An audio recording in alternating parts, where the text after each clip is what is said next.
Hey there, entrepreneurs. My name is Sushant, and welcome to Tik Talks. This is the show where I interview successful e commerce entrepreneurs, business executives, and thought leaders and ask them questions about their business story and also dive deep into some of the strategies and tactics that they have used to start and grow their businesses. And today I'm really excited to welcome Alan Barker to the show. Alan is the founder of Infinite Discs. Infinite Discs is the largest direct to consumer disc golf retailer in the world. And today I want to ask Alan a few questions about his entrepreneurial story and some of the strategies and tactics that he has used to start and grow his business. So thank you so much for joining me today at Trip Talks today, Will. Alan. Hey, it's good to be here. So yeah, your business is really unique and interesting and kind of niche, the way I think about it. Yeah. Can you describe? Even now, they don't know what it is. So I just tell people I sell frisbees on the internet. So this is not frisbee. Is it different from frisbee, or this is frisbee? I mean, so frisbee is actually a branded product by the Whammo Corporation, and Whammo actually made disc golf discs for a while. So the product is, they're very hard plastic discs. Smaller diameter. These discs aren't made for catching. I mean, we do sell some more traditional frisbees as well, but it's primarily for the sport disc golf, which uses golf principles, as in you try to get the frisbee in the basket in as few strokes as possible. But instead of using a club and a ball, you use a frisbee. So that's what disc golf is. It's actually one of the fastest growing sports, and it's really increased its participation the last 2 years. The pandemic was really good for disc golf. Wow, that's very interesting. So basically, there's a goal post somewhere, in the distance. Is it a goal or is it a hole? How does that work? Yeah,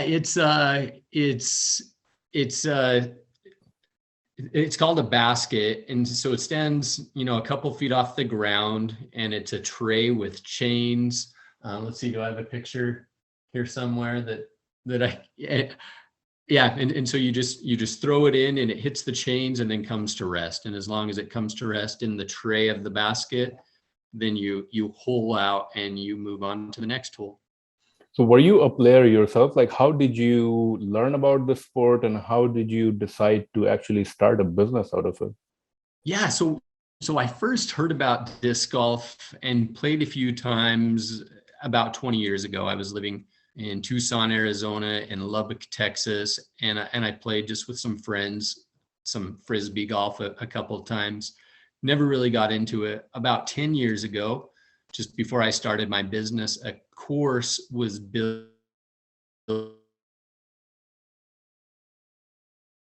nearby, right next to my father-in-law's house. And so he got me to start playing some disc golf regularly with him, and I was pretty good. I played a lot of ultimate frisbee in college. And so, naturally the throwing motion was pretty easy for me. So I started just playing disc golf. And at the time, I owned a business where I made websites and did search engine optimization for real estate companies. And so the online website building was, something that I was already doing. So just for fun, a partner and myself, we decided one day that we were going to make a disc review blog. So we started this blog, and it took off really quickly. And then one thing led to another, and we officially formed an actual company and grew from a little project that I thought would always be a side project to, now I have nearly 50 employees. We sponsor professional players and ship plastic all over the world. Wow. I think I read on one of the sites you're doing somewhere around 12 million in annual revenues. Is that the right number? That's what we did last year.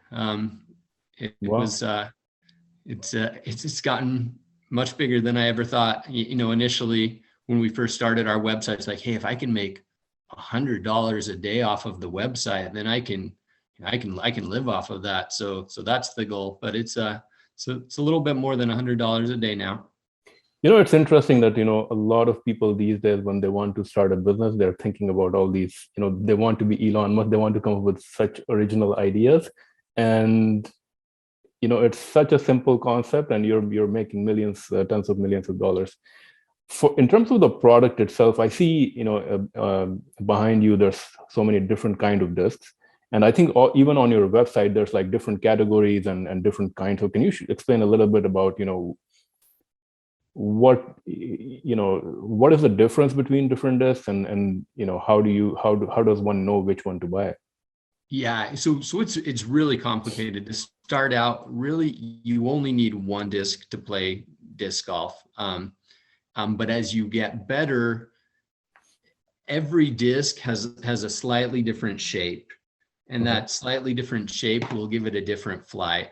So some will fly straight, some will do a big S curve, and then depending on if you throw forehand or backhand or overhand, there's different discs that work better for different scenarios.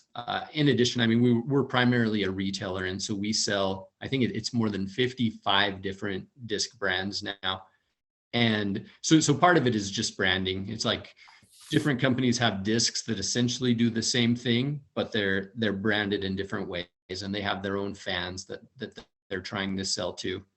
I mean, to start out, they only need a disc. There's also what they call starter sets. That's usually 3 discs. A putter. So putters are generally a more blunt rim. They're made for slower speeds, generally a straighter flight.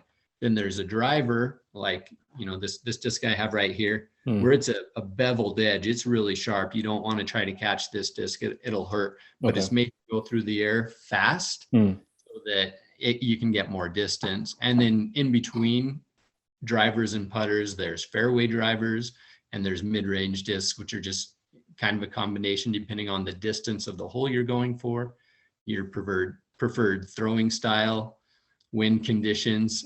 So once you get into it, it's really fun, because you always want to try a new disc to see if that will work for you in a different scenario. A disc golf course, you have lots of aerial obstacles. There will be trees that you need to navigate around.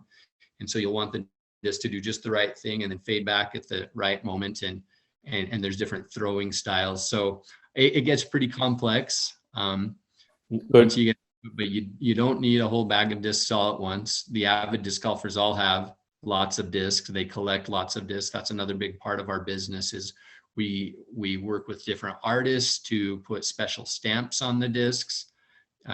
Give us something that people can really be pleased at, something that looks really cool. I mean, some discs, like this one, just have lots of swirls, and people really like that. They like having something unique that they can throw and even collect.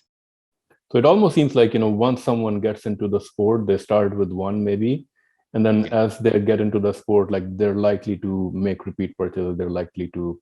Do you find that to be the case with your customers? Like absolutely, yeah. That's directly on our website, infinitediscs.com. That's primarily our customers. These are the super heavy users. These are the avid disc golfers who live and breathe disc golf, and that's what they want to do. They want, that's their hobby, that's their passion, and so they keep coming back. And if a professional disc golfer they follow throws a certain disc, they're going to want to throw that disc too. So that's I'd say 90% of our business is those super heavy users.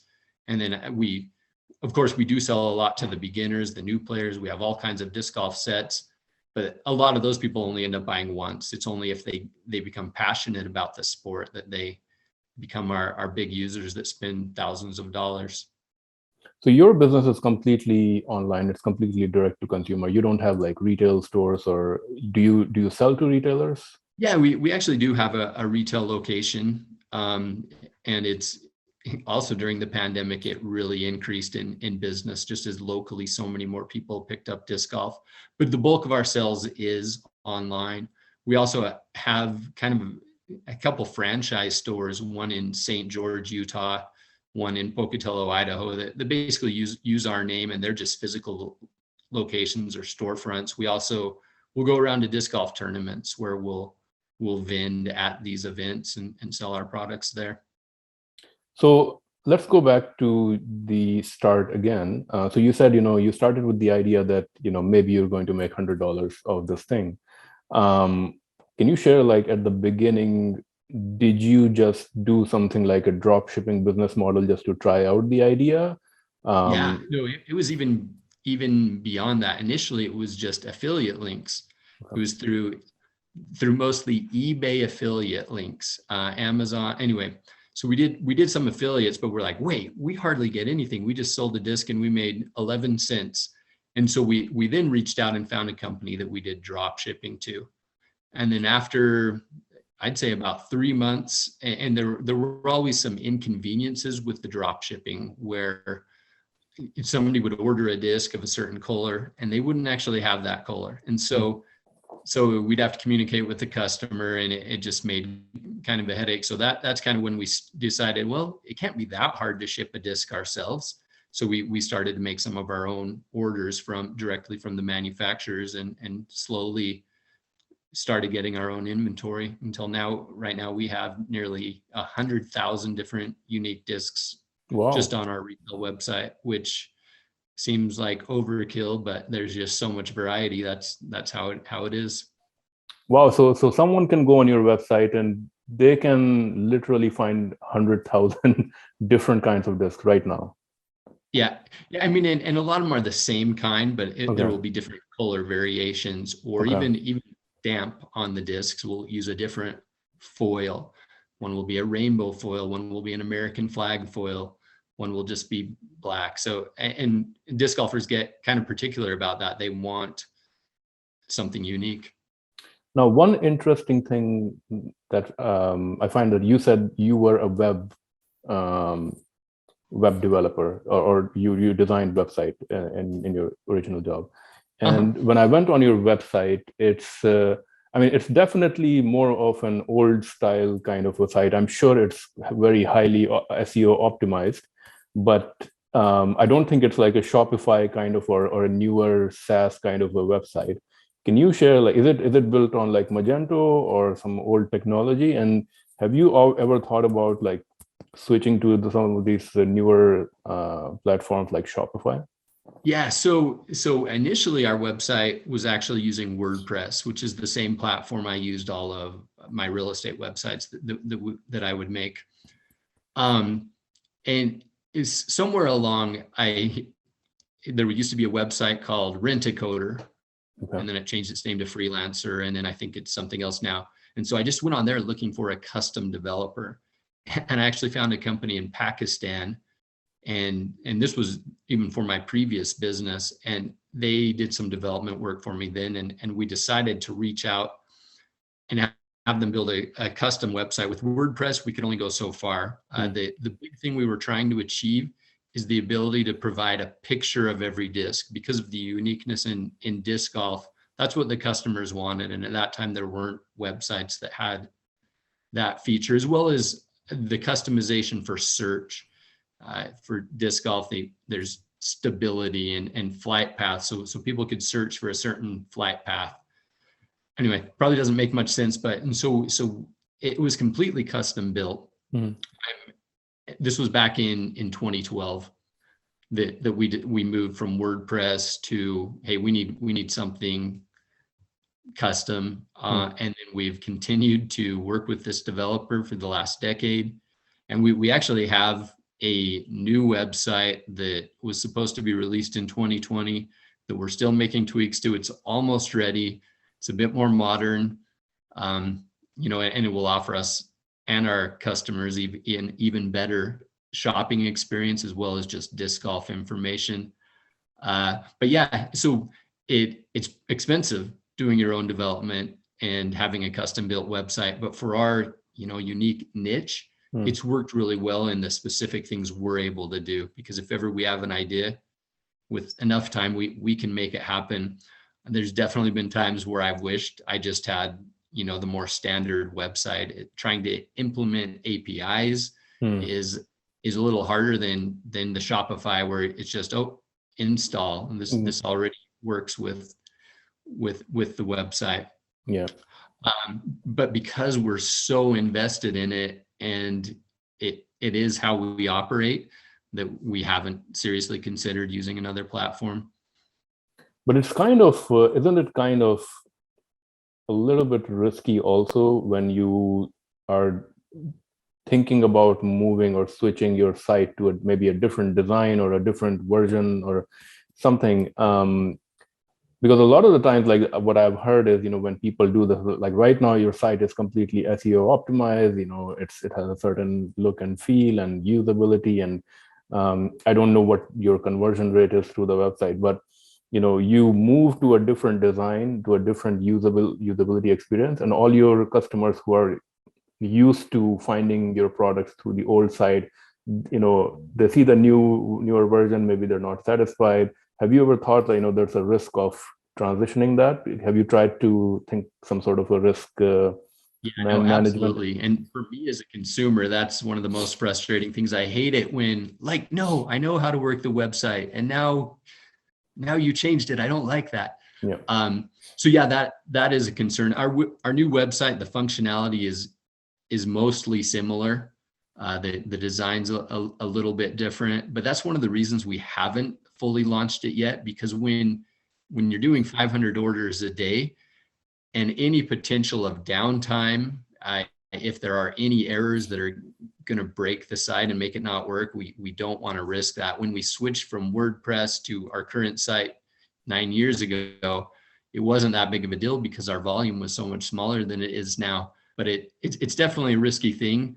The biggest issue we have is our website, the service, or like it wasn't designed to handle the volume we have. The databases aren't optimized very well, and so the site gets really slow once we have more than about 400 people on the website at once, which, if we have a new release or send out a newsletter, is pretty frequent. And so we're kind of forced to do something to avoid the crashing issue that we have right now. Let's talk about a little bit about the market and competition. Can you share a little bit, right now, I believe the description of your site says, world's largest direct-to-consumer retailer. To me, it seems like it would be easy for anyone to get into that business. Like, I don't think this is, like the barrier to entry is not very high. Are there competitors in the space who, is there a lot of competition, or how do you maintain your competitive advantage? There is lots of competition. The thing that's so hard for anybody to start new is the volume that we have, the number of different brands and products, and unless somebody already has lots of consumers, they can't have 600 of a certain disc because it will take them years to sell, and that just doesn't work financially. And every year there's more new manufacturers, more new molds in their lines, and so it makes it really hard for anybody small to compete with us in the scope. Yeah, as in creating a small website that has some of the discs, that's really easy to do, and anybody can do it. But it's hard to compete where we're at. I mean, so to start off, the thing that got us from nowhere to the top initially was search engine optimization. That's what I focused on. Nobody in disc golf was really doing much of it at the time, so it was really easy to rank for the major disc golf related terms, and then that's how we got most of our initial customers, who then became the repeat customers over and over. I mean, there are some companies that we see they're making moves, they're improving their websites, but are always creating new stamps, finding new products. We have a full marketing team, whereas it's hard for an individual to do as many things as we do. So those are a few of the ways that we differentiate and that do make it hard for someone to start from nothing. So you mentioned marketing team. Can you share a little bit, what is your best? I'm assuming search engine optimization is still a big thing for you. Do you do like paid advertising, social media? What are some of the marketing channels that work really well for you? Yeah, we do it all. As for paid search, the last 2 years, we've actually turned it off. It was kind of interesting in disc golf. There were such supply shortages, it didn't make sense to pay for any advertising. if we didn't have the product to sell. That's now turned around, and I think it was just last week I finally turned our Google ads on again. Social media marketing is really big. This is a niche sport, and so followers are usually the diehard, the ecstatic followers who are likely to be buyers. And so, we work with professional players to have them help us market products. We'll do some Facebook ads, just a lot of Instagram is probably the number one social media site for among disc golfers. And our biggest bang for immediate results is just an email newsletter. Our newsletter now goes out to, I think, 120,000 subscribers every time we send it. And so just whatever the new products are that we have to promote, they hear it from us, and that's a big deal. But you can't get 120,000 subscribers starting up. That takes time to build a list like that. Which email platform do you use? The one we currently use is called Email Octopus. We used to use MailChimp, and this essentially does the same thing, but it's about a fourth of the cost. Oh, really? Wow. I know there's one platform that a lot of e-commerce businesses use, Klaviyo. Maybe you've heard of it. I haven't. Oh, really? Okay. I probably don't look as much into new products and things. I'm usually too busy to. Okay. So you haven't tried any like newer marketing technologies like SMS marketing or any of those? We do some SMS marketing too, and that's actually proven to be pretty effective. It's a lot more expensive than email newsletters, but so many people don't even check email anymore, and texting is how they communicate. And so we do some of that. That's just a newer thing we started a few months ago as we finally had product in stock again. We're like, wait, we should probably focus on marketing again. So yeah, SMS marketing is fairly effective. Our list just isn't nearly as big as our newsletter. And are you trying out some of the newer social media like TikTok? I mean, TikTok is really, really popular, and maybe this kind of product may work. Yeah, we haven't delved into TikTok yet, mostly for personal reasons. I refuse to immerse myself in the nonsense of people singing and dancing all the time. But that is probably something that we will try, because I mean, people use it. Very high engagement. It's addictive. Yep. Can you share a little bit about your fulfillment and post-purchase strategy? How do you fulfill your items? Do you charge shipping fees? How do you warehouse these items? Are you warehousing and shipping yourself, or third-party logistics? Yeah, 98% of the products we ship ourselves. For our direct website sales, we do some using Amazon, where we will do fulfilled by Amazon. Also, some of the manufacturers offer drop shipping for larger items, things like large backpacks or disc golf carts, or a disc golf basket. But other than that, we ship most things directly ourselves. And it's just a process. We have a big team that they pull orders, they package and ship them all day long. Any other details you want to know about that? So you have your own warehouse, and I was interested about your shipping strategy. Are you shipping like in US, Canada? Are you shipping like internationally also? Yeah, it's mostly US. Canada is our number 2 country. Disc golf isn't played in most of the world, but in the Nordic countries, Australia, New Zealand, they play somewhat. And so we do ship, maybe 10 or 15 orders a day internationally, about half of those to Canada. Shipping internationally is kind of a pain, because there's a lot more issues with the shipping, and it's just a slower process, so hard for customer satisfaction. In addition, I don't know, about 6 months, a year ago, the European Union made new VAT tax collection requirements, and they're just really complicated. And so rather than adapt to their requirements, where we had to collect the VAT tax, we just stopped selling to those countries for now and encourage them instead to purchase from, partner companies we work with in Europe.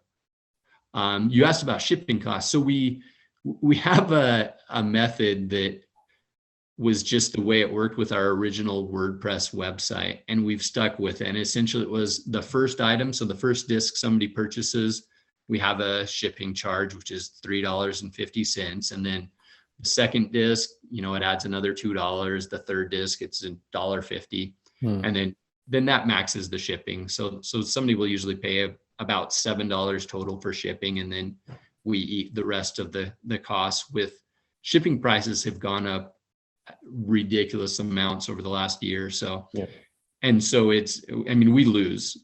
We end up paying some of the shipping on almost every order. Wow, that's very interesting. So basically you are eating that shipping cost. Yeah, we collect most of it in most cases. We also do, after, if the purchase volume is a certain amount, we do offer free shipping, where essentially we just pay the shipping, and through the profits that we will be earning because their order was big enough.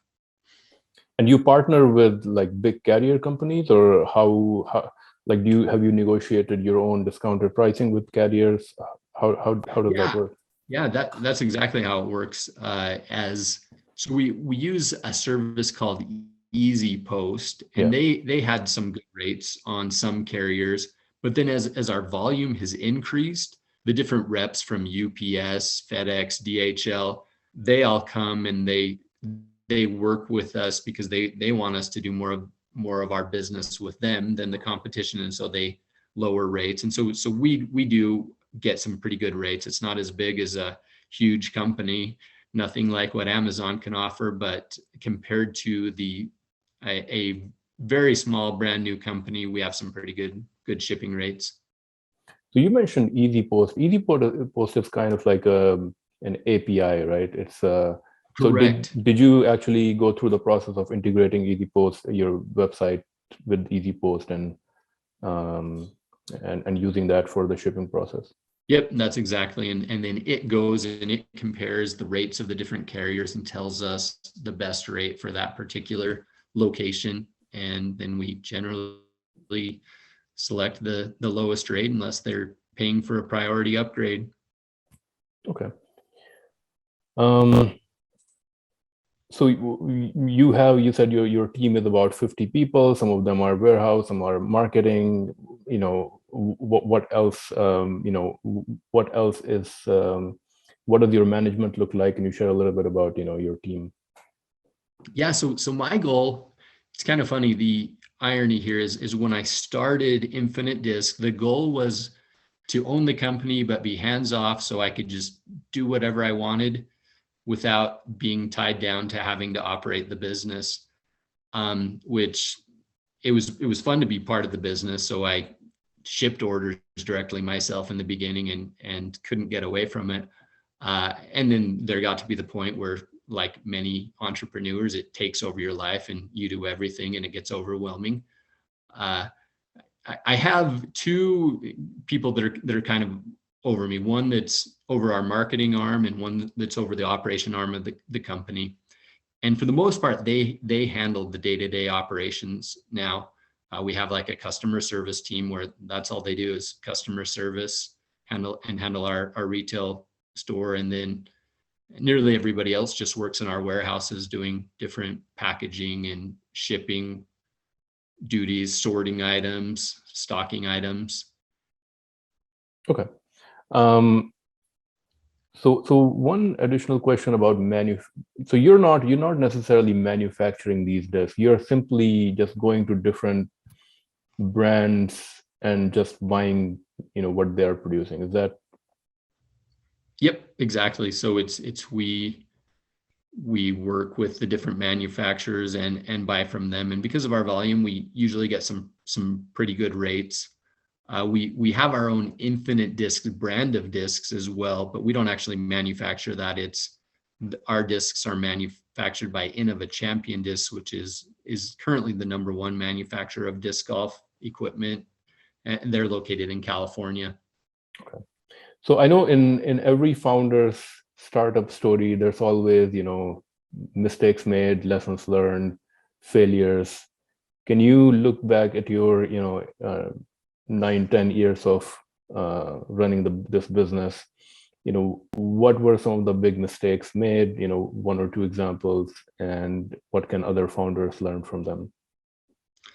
Oh, yeah. So the most recent kind of mistake we've made, and as we had a very unusual business cycle. So during the pandemic, for a year and a half, we had major disc shortages, and we whatever we would buy, we'd sell everything out, no marketing required or anything.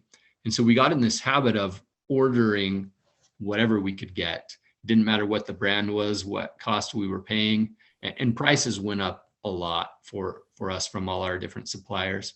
So the problem we have right now is because of our attitude of scarcity, we purchased way too much inventory. So right now we have so much more product than we've ever had. And for the financial cash flow issue, that's an issue. So that's my advice. Don't try to grow too fast just because you have success right now. The biggest lesson, as well as some of my other businesses, is just the people. It's so important to have good people you get along with and work with, and it makes your life so much better if you have good people. And if you don't have good people, if you don't have motivated self-starters, it's hard to get anything done. Entrepreneur mindset is a little different than I would say the majority of people who need to be told something to do versus, okay, I see a problem, I'm going to solve it myself. So I'm assuming you don't look for entrepreneurial mindset people. Do you look for because there's a risk in that, right? Yeah, because most likely an entrepreneur mindset, they're always moving on, going to want to try something new. So I got really lucky, and so this was a guy I hired, just, young kid, and just to fulfill orders, but he had a lot of talent. Meanwhile, his dad was in the CD business, owned a record label. And so he had his own business, but as you can imagine, the CD industry kind of died. And so he really talented, but he needed a job. So he started working for me back in the early days for almost nothing, just because he needed something to do, as his previous business had failed. But he's amazing and has brought lots of innovation and is just passionate about it and works crazy hours as if he's the owner. So for the most part, we haven't looked specifically for the mindset. We just hire people to do the day-to-day tasks. And then as they've shown potential, we've created positions for them. We live in a college town in Logan, Utah. And so, there's a lot of bright people who are willing to work for low wages. And then as they're ready to, as they're done with college and ready to move off in the world, a lot of the time we've just kept them here in-house. Cool. So I'm going to move on to our rapid fire round now. And in this segment, I'm going to ask you a few quick questions, and you have to answer them maybe in 1 word or 2 words. So really quick.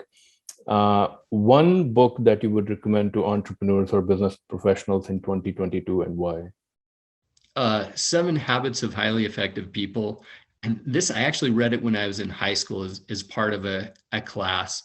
And it just teaches good principles for time management, for setting yourself up for success.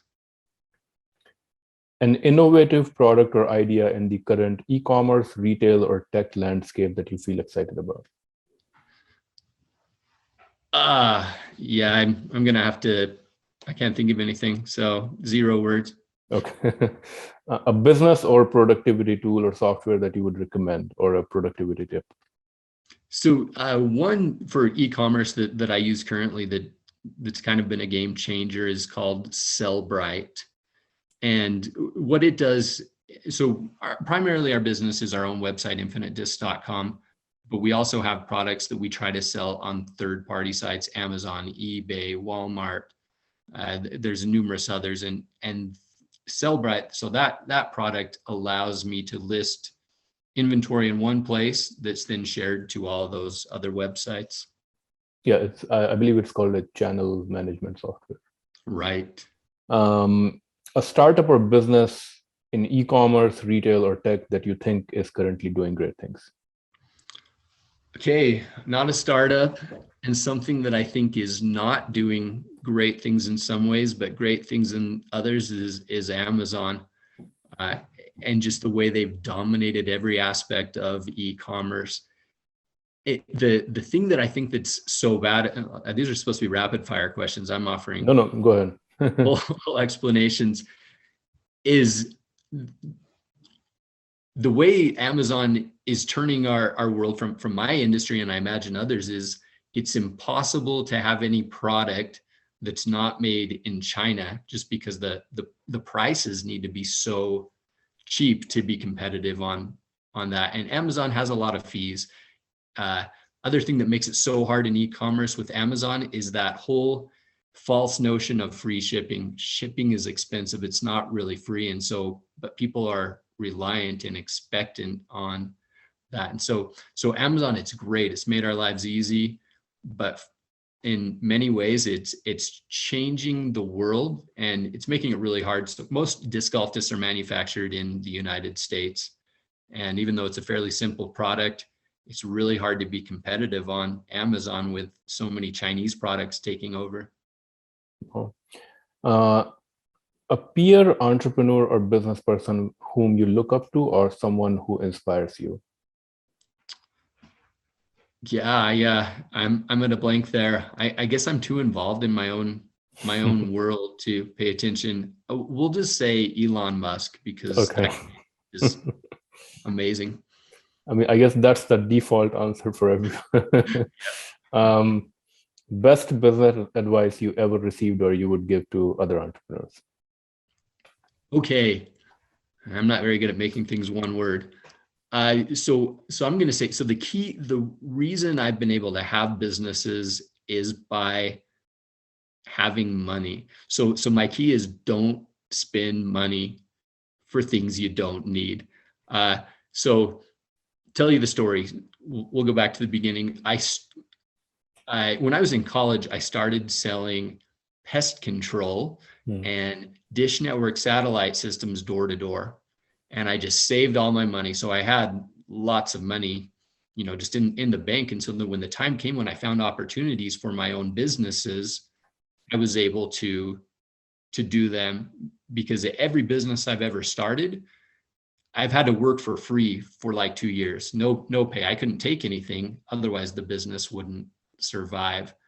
And so don't spend money, save your money, because otherwise you can't take advantage of the opportunities when they come. Yeah, I think that's a very, very good advice. So thank you for sharing that. Those were all the questions that I had. Alan, thank you so much for sharing your story today, for sharing your business strategies and tactics, how you grew your business. So really, really appreciate your time. If anyone wants to buy your products, how can they buy them? How can they get in touch with you? It's your time to share your website. Yeah, infinitediscs.com. That's discs with a C is the website. And we have all sorts of products for new people, or, you can see whatever's on the banner on the homepage is probably something really cool that you need to have, whether you know it or not. Perfect. Thank you so much, Alan. Really, really appreciate it. Thank you again for your time today. Hey, thank you. It was fun. It's fun talking about the business and thinking about where it started to where it is now. So appreciate the reminder. Thank you.